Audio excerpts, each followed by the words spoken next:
The three women you see before you are actually representing the three different stages in sexual reproduction in humans. The menstrual cycle as well as pregnancy topic has been discussed in my previous videos. So in today's video, I'm going to explain the final stage of reproduction. So join me at BioWorld to learn all about parturition. According to our syllabus, you should be able to explain the process of parturition, which is just a fancy word for childbirth. So come, let's look at the stages of childbirth. Parturition can be divided into three events. The first being the dilation of the cervix, which can take 24 hours. During this period, the cervix will have to expand large enough to enable the head of the baby to pass through. Once this is accomplished, we go to the second stage, that is the expulsion of the infant, that can take 30 to 90 minutes. When the mother pushes the baby out of the womb, the baby will have to come out head first, face down. But this does not mean the process of parturition is complete, because there is a third event that the mother must do, that is, deliver the placenta. This can take 15 to 30 minutes, where the mother will continue to push so that the placenta is completely out of the body. Only then parturition is complete. Now, this process is regulated by a series of hormones. To understand the role of these hormones, let's look at the organs involved first. Altogether, there are 5 glands that will be regulating the process of parturition. First, it starts from the pituitary gland of the fetus, followed by the adrenal gland of the fetus, which will then cause changes to the placenta, which also functions as an endocrine gland, and there will be changes to the pituitary gland of the mother as well as her hypothalamus. So let's have a look at the step-by-step process of parturition. Parturition is initiated by the pituitary gland of the fetus. The fetal pituitary gland will secrete the hormone ACTH, which is adrenocorticotrophic hormone. Now, when you write the name of the hormone in full, the word adrenocorticotrophic is one word. From the name, you can predict the target organ for ACTH. Adreno here indicates that the target organ is the adrenal gland of the fetus. Now, ACTH will stimulate the adrenal gland of the fetus to secrete the hormone corticosteroid. Corticosteroid's target organ is the placenta. So, corticosteroid will cause the placenta to decrease synthesis of progesterone and increase synthesis of estrogen. So once estrogen's level is higher than the level of progesterone, childbirth process will begin. Besides that, corticosteroid hormone also causes the placenta to increase synthesis of the hormone prostaglandin. Progesterone hormones, when they were in high concentration, they were able to cause negative feedback and inhibit the pituitary gland of the mother.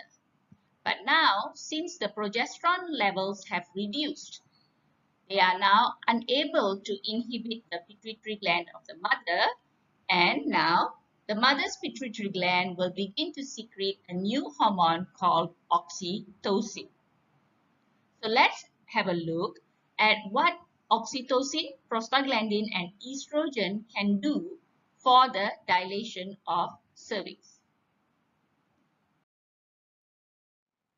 Oxytocin's target organ is the uterus, where oxytocin will stimulate uterine contraction.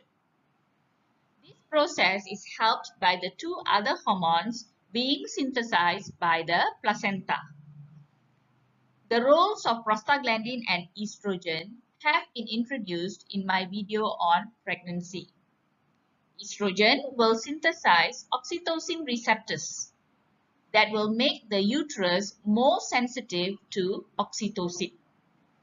Prostaglandin will stimulate uterine contraction. So together, these three hormones cause multiple contractions to occur. The multiple contractions caused by the three hormones will push the fetus towards the cervix.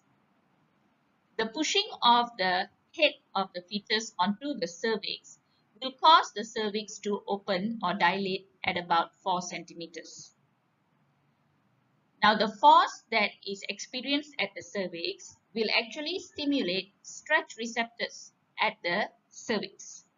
And this will initiate the second stage of parturition, that is expulsion of the infant. The stimulated stretch receptors will generate an impulse that will be transmitted to the mother's hypothalamus. The mother's hypothalamus then will stimulate her pituitary gland, and the pituitary gland will secrete even more oxytocin. The increasing amounts of oxytocin will cause powerful muscle contractions to occur, and this will push the fetus harder onto the cervix, causing the cervix to dilate to its maximum of 10 centimeters. It is at this time when the mother is asked to push with all her might so that the fetus head can exit the mother's cervix. With that, birth happens. But remember, I've told you, parturition does not stop here. There is the third stage. Delivery of the placenta. Although the mother has given birth to the baby, her uterus muscles will continue to contract because her blood still has high concentration of oxytocin. The contraction of the uterus actually helps the mother in two ways. Firstly, it helps push out the placenta and the umbilical cord so that the mother's uterus is empty once more. The second reason is to help close blood vessels so that the mother can slowly stop bleeding. You see, when the placenta was pushed out of the mother's uterus, the uterus wall was left with open blood vessels. So, having the uterus contract can help squeeze close the blood vessels.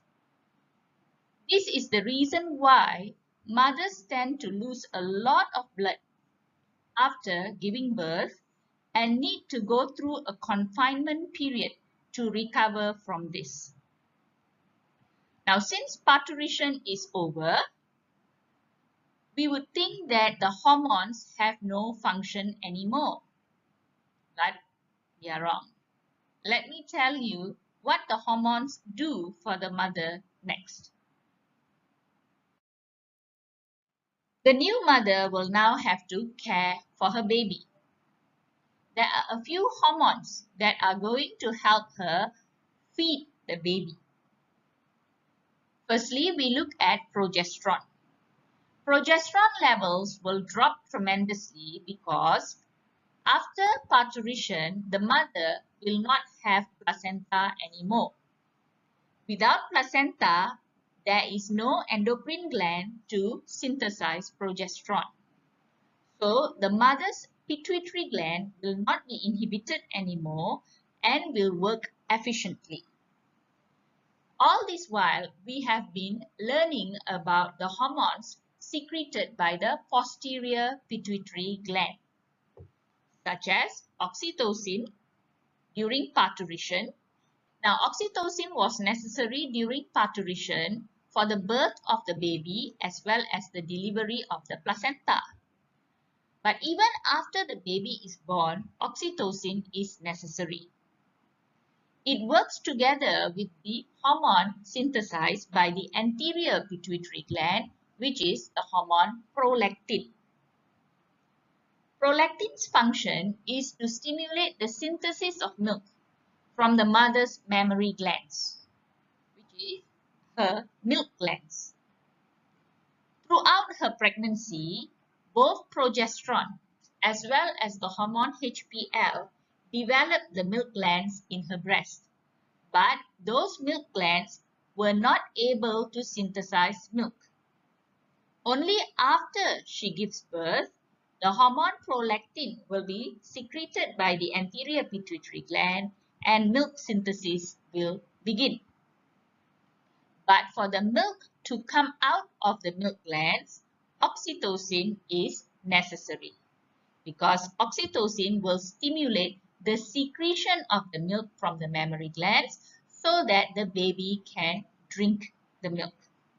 Oxytocin is also a hormone that helps in the bonding of mother and child. So that is the story of human sexual reproduction. With that, I bid you farewell. Bye-bye.